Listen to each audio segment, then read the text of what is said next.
Okay, Lion Point on YouTube asks, Mark, why'd you go back and forth between full time and part time during the latter half of your career? Was it because of a racing itch?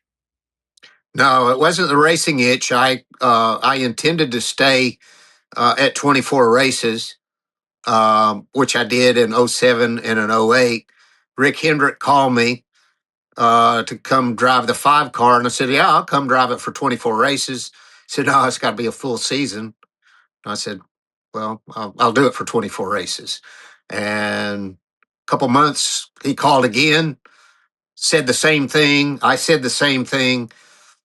He went away, and then the third time he called, I'd been so close to winning so many races in that 8 car, really close.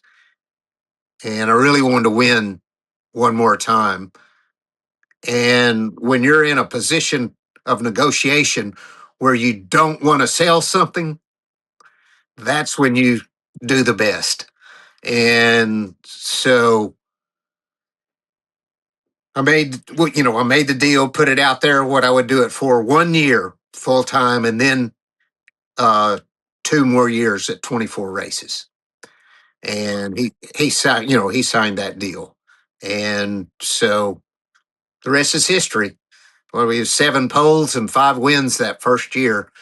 At 50 years old, I couldn't be more proud to have had that kind of success, but even more working with Alan Gustafson and everyone at Hendrick Motorsports. My team was so uh, just enthusiastic, and we had so much fun.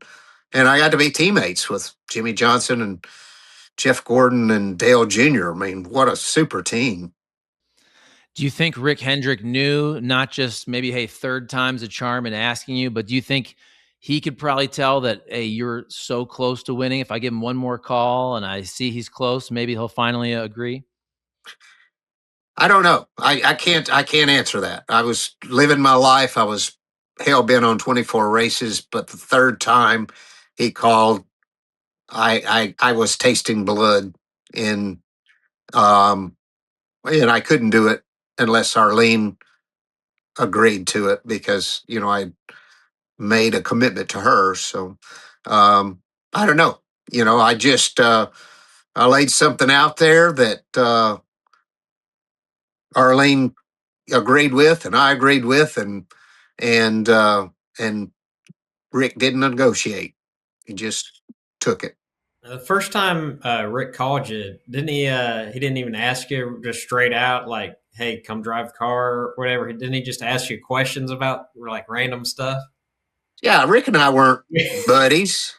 You know, he calls me up, and I mean, we didn't talk that much. What I mean, you know, and he calls me up and he starts asking me how many races I'm running, and what's the Army deal. The Army was a sponsor. He kept asking all these questions, and finally I went, "What is it, Rick?" "Well, hell, I'll just put you in that 5 car." And I'm like, "Whoa." I mean, because I didn't know what he was getting at. He kept asking me these questions like, someone wouldn't normally ask. And he was asking all those details and stuff. And finally, I just said, "What is it, Rick?"